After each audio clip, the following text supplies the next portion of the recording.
Kita dengarkan ceramah selanjutnya yang akan disampaikan oleh peserta nomor 2 atas nama Muhammad Rashid Baihaqi dari kelas 10B. Sekali lagi, Muhammad Rashid Baihaqi dari kelas 10B, waktu dan kesempatan dipersilakan.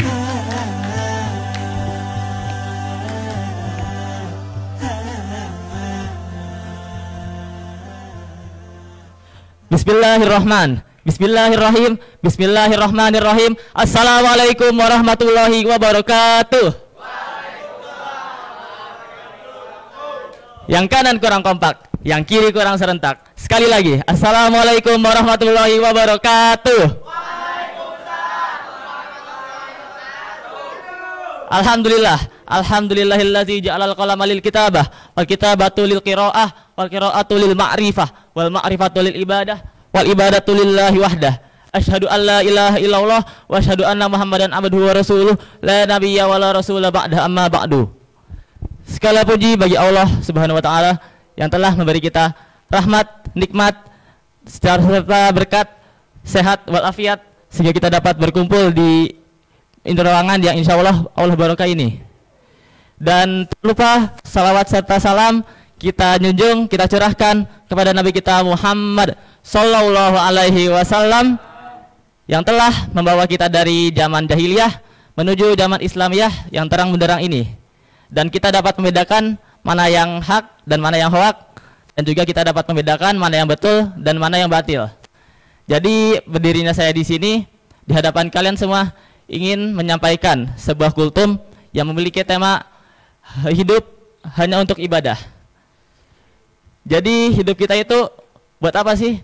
Dari zaman Yunani sampai masa kini ada banyak filsuf yang mikir, ini tuh hidup buat apa ya? Padahal di Islam pun tuh dah jawab dalam surat Az-Zariyat ayat 56, Bismillahirrahmanirrahim. Wa ma khalaqatul jinna wal insa illa liya'budun. Ya, artinya, dan aku Allah tidak menciptakan manusia dan jin kecuali hanya untuk beribadah. Nah, dari ayat ini pun kita dah tahu bahwa sejatinya hidup kita itu hanya untuk beribadah. Allah tuh gak punya alasan lain buat menciptakan kita selain beribadah. Dan barusan tadi itu adalah dalil naklilnya. Dalil nakal yaitu dalil ayat. Kali ini ada dalil akal, yaitu adalah bukti ilmiah.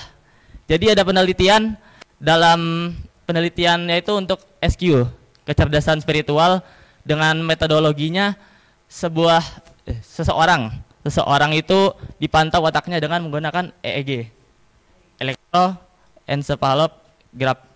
Itu untuk memantau otak, mana bagian yang aktif dan mana yang bagian yang enggak aktif. Lalu orang itu diberi sebuah suara osilasi 40 Hz yang ketika diberi suara itu bagian otak pelipis ini itu aktif. Lalu bagian otak di sini tuh disebut sebagai good spot, yang dimana ketika kita melakukan kegiatan spiritual seperti sholat atau zikir, di bagian otak sini tuh aktif. Jadi secara ilmiah pun dah terbukti bahwa kita dah tertanam dalam otak kita ada untuk beribadah. Jadi selain ibadah itu bukan hal pokok, prioritas kita adalah ibadah. Nah, setelah kita mengetahui sejatinya hidup kita itu untuk ibadah, maka kita harus mengenal apa itu ibadah. Nah, secara syar'i ibadah artinya hiya ismun jami'un likulli ma yuhibbullahu wa yardahu, amma qaulan au fi'lan, zahiran au batinan. Yaitu adalah segala sesuatu yang dicintai Allah dan diridhoinya. Dan apa itu perbuatan, mau itu perbuatan, perkataan yang jelas atau mungkin cuman perkataan yang nggak jelas juga. Dari hati kita tuh batin juga dilihat oleh Allah Subhanahu wa taala. Nah, dari hati kita itu ada yang namanya niat, ada yang namanya maksud. Niat atau maksud itu saling berkaitan. Jadi kita dinilai oleh Allah, dinilai sebagai ibadah adalah ketika niat kita lurus, maksud kita lurus hanya untuk Allah Subhanahu wa taala. Nah, itu tuh yang disebut dengan ikhlas. Jadi syarat utama dari ibadah adalah ikhlas. Lalu ada juga syarat kedua dari ibadah, yaitu mengikuti Rasul, ittiba'ir Rasul. Maksud dari ini adalah mengikuti syariat sesuai ajaran. Kalau nggak sesuai ajaran, nggak sesuai syariat, itu malah jadinya bid'ah. Wa kullu bid'atin dolalah wa dolalatu finnar. Dan setiap bid'ah adalah sesat, dan yang sesat itu di neraka. Maka kita perluas lagi pengetahuan kita, ibadah terbagi menjadi dua. Ada yang mahdoh dan ghairu mahdoh.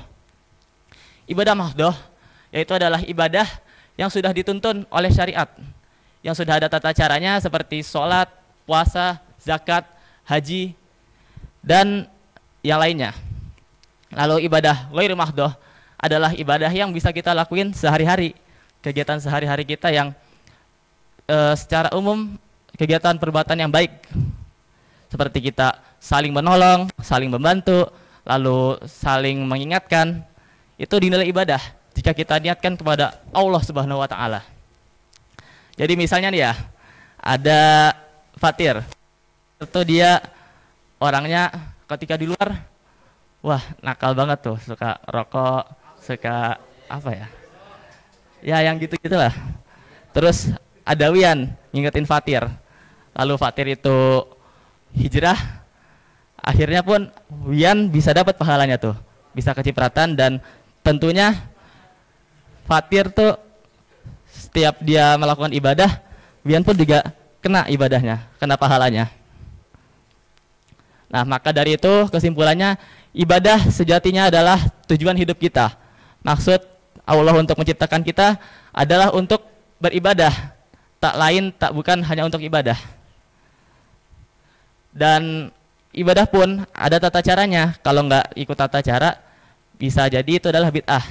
Bid'ah itu bisa jadi menyesatkan kita ke neraka. Dan setiap perbuatan kita sehari-hari bisa dinilai ibadah jika kita memaksudkan untuk Allah Subhanahu wa taala dengan niat yang lurus, lillah, dan tentu saja ikhlas. Ikhlasan inilah yang menjadi kunci utama pahala seseorang itu diberikan. Mungkin hanya ini dari saya. Segala kesalahan ucapan maupun ada yang menyinggung, mohon dimaafkan. Sesungguhnya yang benar itu datangnya dari Allah, dan segala kesalahan itu datangnya dari saya.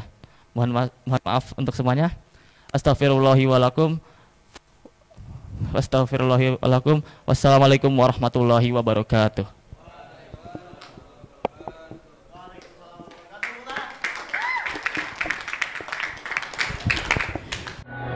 مؤسسة الفتيان، جيل جديد لقيادة المستقبل.